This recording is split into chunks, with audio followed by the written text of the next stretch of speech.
ખેડૂતોની આશા ફળી કપાસના પૂરતા ભાવ મળવાનું શરૂ થતા વલભીપુર પંથકના ખેડૂતોમાં ખુશીની લહેર।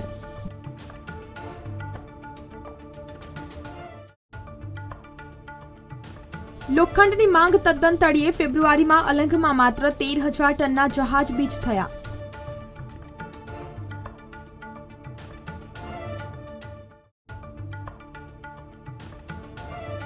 પૂરક પરીક્ષામાં ફેરફાર। સાયન્સના વિદ્યાર્થીઓ બધા વિષયમાં પાસ છતાં પુનઃ પરીક્ષા આપી શકશે।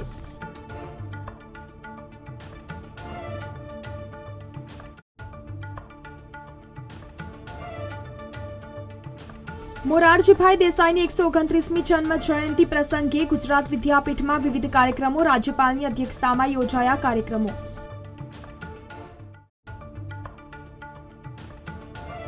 માર્ગદર્શન અપાશે। ધોરણ 10 અને 12 બોર્ડની પરીક્ષામાં માર્ગદર્શન માટે નંબર જાહેર કરાયા।